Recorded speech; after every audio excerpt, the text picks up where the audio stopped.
is using Brooklyn to spread its global brand.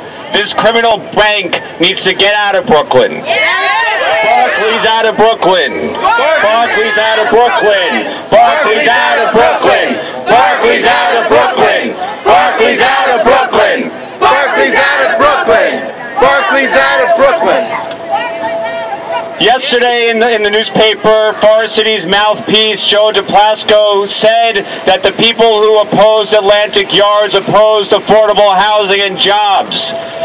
No. The people who opposed Atlantic Yards are in favor of truly affordable housing and living wage jobs, but we knew that this boondoggle would not be the way that Brooklyn would receive those jobs and that housing, that this boondoggle will end up being what we have today, a rust bucket arena that houses nobody, that is affordable to nobody, vacant lots as far as the eye can see behind the arena, and parking lots. That is not housing, that is not affordable, that is criminal.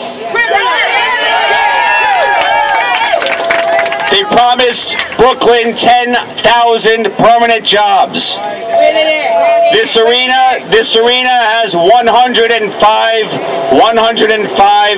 full-time jobs, 1,900 part-time, non-living wage, no benefit jobs. They promised us 10,000 permanent jobs. They promised us in Brooklyn 2,250 units of affordable housing. Most of those units, 83% of those units, out of reach of those in Brooklyn making the borough's median income.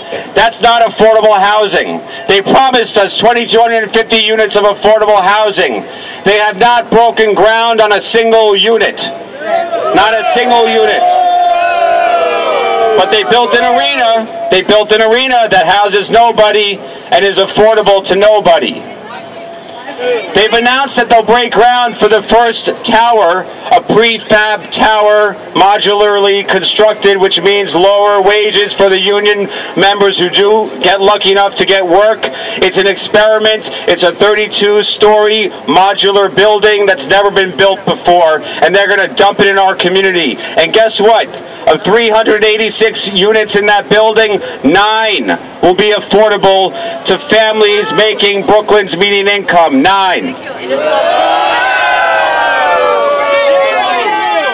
And if Forest City Radnor continues to game the housing subsidies available in New York City, at best, by 2022, we will have 27 units affordable to Brooklyn families.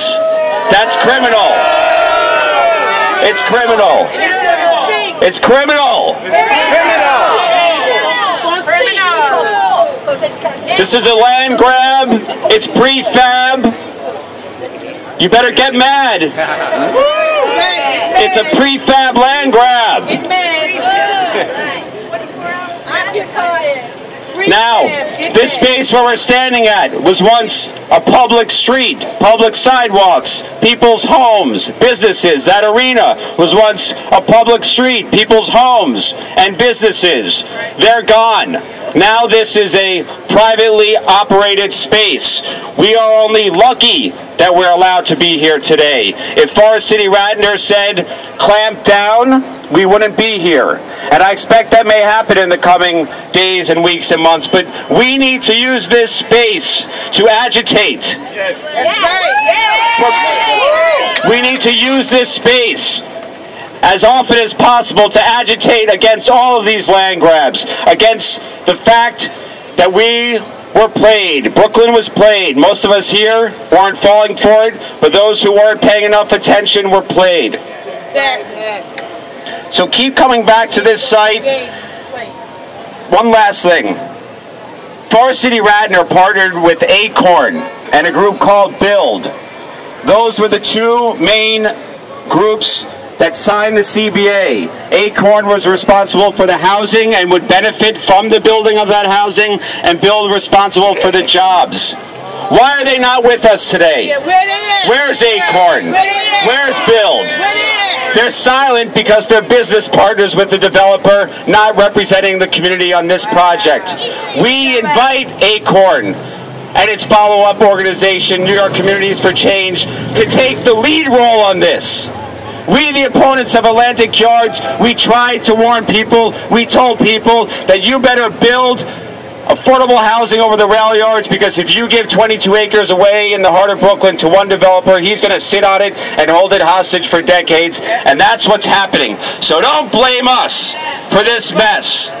Talk to the people who partnered with Forest City Radnor, and they need to join us. If not today, tomorrow, next week, this year, we'll look for you out here on this plaza. Thank you.